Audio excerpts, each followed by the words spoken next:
आज हम लोग यहाँ पे बात करेंगे जुबिलेंट फूडवर्क का और उसके साथ में कल्याण का।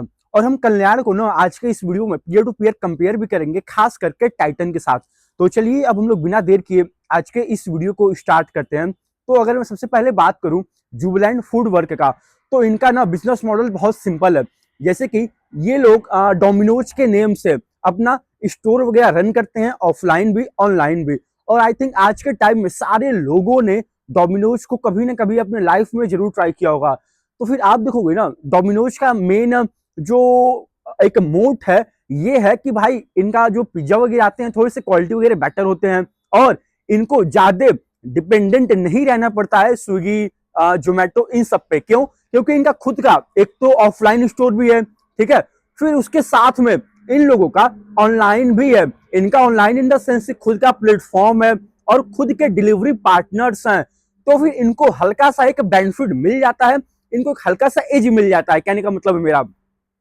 तो अगर आप ये जो KFC है या फिर जो और भी ब्रांड हैं इंडिया में राइट नाउ जो कि रेस्टोरेंट और साथ में ऑनलाइन भी ऑपरेट करते हैं, तो उनके पास ना उतना मोट नहीं रहता है। उनको ज्यादा डिस्काउंटिंग पे वर्क करना पड़ता है। उनको 30 रुपए में एक बर्गर बेचना पड़ता है, 50 रुपए में कॉम्बो बेचना पड़ता है, 100 रुपए में पूरा फुल फैमिली पैक बेचना पड़ता है, ताकि कस्टमर आए, अट्रैक्ट हो, लॉयल कस्टमर बेस बने। तो उनको ये सब काम करना पड़ता है। लेकिन अगर आप डोमिनोज का देखोगे ना, तो डोमिनोज इतना ज्यादा डिस्काउंटिंग नहीं देता है। देता है ये भी डोमिनोज भी, नो डाउट, लेकिन उतना नहीं देता है। जैसे कि अगर आप कभी गए होगे बर्गर किंग में, तो वे लोग 49 में पूरा एक बर्गर, फिर साथ में कोक वगैरह देने लगते हैं, फिर 100 रुपए में फैमिली मील देने लगते हैं। तो फिर इससे ये पता चलता है कि भाई आप ना कस्टमर लाने के चक्कर में कुछ भी कर रहे हो, कहने का मतलब है। तो इसीलिए डोमिनोज के पास एक हल्का सा एज है। एज यही है कि भाई आपका खुद का ऑफलाइन भी है, ठीक है। ऑफलाइन तो वैसे सारे रेस्टोरेंट का भी है, KFC भी है, बर्गर किंग भी है, इन सब का है। लेकिन डोमिनोज का एक और एज पॉइंट है, उनका खुद का प्लेटफॉर्म है, खुद का ऑनलाइन है, और उसके साथ में खुद के डिलीवरी पार्टनर्स हैं। तो इसीलिए इनको ज्यादा रिलाय नहीं होना पड़ता है जोमेटो के ऊपर, स्विगी के ऊपर। तो इनका इस बार का Q3 का अपडेट देखोगे ना, तो ये जो अपडेट आया है काफी हल्का सा मान के चलो ठीक ठाक, उतना नहीं है हाँ, लेकिन फिर भी अच्छे लेवल पे है। तो इनका 13.5% का overall year on year level पे ग्रोथ हुआ है इनके ओवरऑल रेवेन्यू में। और इनका जो लाइक फॉर लाइक ग्रोथ है वहां पे 5% का इंडिया में ग्रोथ हुआ है। और इनके पास टोटल इंडिया में और तुर्की में मिला के आप मान के चलिए आई थिंक 3590 प्लस दुकानें हैं ओवरऑल ऑफलाइन स्टोर। और साथ में इन्होंने इस बार Q3 में 114 दुकानें ओपन किया है। लेकिन अगर मैं ना जुबिलेंट फूडवर्क को जुबिलेंट फूडवर्क से ही थोड़ा कंपेयर करूंगा, तो ये जो इनका ग्रोथ रेट है ना, ये हल्का सा स्लो होते हुए मुझे दिख रहा है। पहले Q2 में इन्होंने शायद 19 या 19.5% का ग्रोथ दिखाया था, और पैट वगैरह भी ठीक ठाक लेवल पे आया था। लेकिन इस बार देखोगे तो 13.5% का हार्डली इनके रेवेन्यू में ग्रोथ हो पाया है। तो ना यहाँ पे मे भी ये हुआ हो कि भाई इस बार जितने भी फेस्टिवल थे ये थोड़े से आगे आ गए थे, यानी कि Q2 में आ गए थे। तो क्या पता लास्ट ईयर का Q3 का बेस बड़ा हो और उसकी वजह से इस बार Q3 हल्का सा म्यूटेड रह गया। तो as a analyst, as a investor, हमको इन सब से मतलब नहीं होता है कि मतलब भाई क्या था, क्या प्रॉब्लम नहीं हुआ, क्या चीज हो सकता था। लेकिन हमको ये मतलब होता है ना कि आपका क्या ओवरऑल ग्रोथ हुआ। तो इनका 13.5% का ग्रोथ हुआ है रेवेन्यू में, और लाइक फॉर लाइक में इंडिया में 5% का यानी कि वॉल्यूम ग्रोथ हुआ है। तो अगर आप देखोगे और जितने भी रेस्टोरेंट ब्रांड हैं, तो no doubt Jubilant foodwork last कई सारे क्वार्टरों से विन कर रहा है। विन करने का मतलब ये है कि इनको थोड़ा सा ग्रोथ मिल रहा है, ओवरऑल इनके पैट आ रहे हैं। लेकिन और भी अगर आप जाके देखोगे जो दिव्यानी इंटरनेशनल है, इन सब का तो मतलब हालत थोड़ा सा ज्यादा टाइट है, खराब है। तो अगर मैं पीयर टू पीयर कंपेयर करता हूँ ना, तो यहाँ पे हल्का सा जुबिलेंट फूडवर्क यानी कि डोमिनोज को एज मिलता है। लेकिन अगर मैं अब डोमिनोज को डोमिनोज से कंपेयर करूंगा, तो फिर हल्का सा यहाँ पे मुझे ना डिसअपॉइंटमेंट दिख रहा है। अब वही है, देखना पड़ेगा कि इस बार के कॉन कॉल वगैरह में क्या बात होती है, और गोइंग फॉरवर्ड Q4 में, FY27 में क्या ओवरऑल ग्रोथ आता है या नहीं आता है। तो चलिए अब हम लोग नेक्स्ट कंपनी का बात कर लेते हैं कल्याण का। तो अगर आप कल्याण का देखोगे ना, तो इनका आज मॉर्निंग में Q3 FY26 का अपडेट आया है। तो इन्होंने ये कहा कि हमारा ओवरऑल कंसोलिडेटेड लेवल पे 42% के अराउंड रेवेन्यू ग्रोथ हुआ है। और अगर आप इंडिया में देखोगे तो इंडिया में इनका आप मान के चलिए 42% इंडिया में भी इनका ग्रोथ हुआ है। तो ये जो कल्याण है ना, ये लोग इंडिया में भी ऑपरेट करते हैं, इंटरनेशनल भी ऑपरेट करते हैं। तो फिर इनका मेन जो कल्याण का वर्क है, जैसे टाइटन हो गया, पीएन गडगिल हो गया, सनको हो गया, थंगामाइल हो गया, वैसे ही कल्याण भी वर्क करता है। अपना शोरूम वगैरह ओपन करते हैं ये लोग, फिर वहां पे कस्टमर आते हैं, बाइंग करते हैं, चाहे गोल्ड, डायमंड, सिल्वर जो भी बाई करना होता है वो लोग करते हैं, फिर अपना आराम से लेके घर आ जाते हैं। तो फिर आप देखोगे जब कल्याण का आईपीओ आया था आज से 4 साल पहले, यानी कि 2021 में, तो फिर वहां पे ना जो कल्याण था, अगर वहां पे हम पीयर टू पीयर कंपेयर करते टाइटन के साथ, तो फिर हल्का सा कल्याण को एज मिलता था उनके रेवेन्यू में, उनके पैट में, उनके मार्जिन में, उनके ईपीएस ग्रोथ में। लेकिन अगर आप इस क्वार्टर में देखोगे Q3 में, तो फिर यहाँ पे ना टाइटन और कल्याण एकदम बराबर पे आ गए, नेक टू नेक हो गया। इन द सेंस की अगर आप टाइटन का Q3 का अपडेट देखोगे तो उनका भी ओवरऑल जो ज्वेलरी सेगमेंट है ना, टाइटन का 41% का इस बार के क्वार्टर में उनका ग्रोथ हुआ है। और यही सेम चीज कल्याण के लिए भी 42% का ग्रोथ हुआ है, यानी कि बस 1% का डिफरेंस है। लेकिन इसके पहले जो डिफरेंस रहता था ना, वो था वाइडर टर्म में रहता था। अगर टाइटन 25% करता था तो कल्याण हाई चांस था कि 30%, 32%, 35%, यहां तक कि किसी किसी क्वार्टर में अगर टाइटन 20% कर रहा है तो कल्याण 35% कर रहा है, यानी कि थोड़ा सा डिफरेंस वाइडर होता था। लेकिन इस बार के क्वार्टर में ये जो डिफरेंस है ना ग्रोथ करने का, वे कम हो गया है, बस 1% का हार्डली डिफरेंस रह गया है।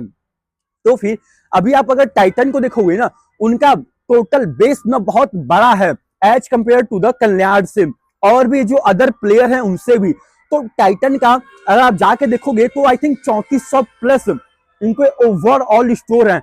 मैंने कल ही इनके ऊपर वीडियो बना के अपलोड किया था, आप उसको जाके एक बार वॉच करिएगा फॉर द बेटर अंडरस्टैंडिंग। तो फिर आप कल्याण का देखोगे, इनके पास 1 सेकेंड थोड़ा चला जाए, सॉरी, हाँ, तो आप देखोगे ना जो कल्याण का स्टोर है वे 470 के आसपास है। और कल्याण ने FY26 के स्टार्टिंग में ये कहा था कि हम लोग इस बार FY26 में पूरा 170 नया दुकानें ओपन करेंगे फोको मॉडल पे, यानी कि फ्रेंचाइजी ओन, कंपनी ऑपरेटेड, और साथ में इंटरनेशनल भी, हर एक चीज हम मिला के हम 170 दुकानें ओपन कर लेंगे इस बार FY26 में।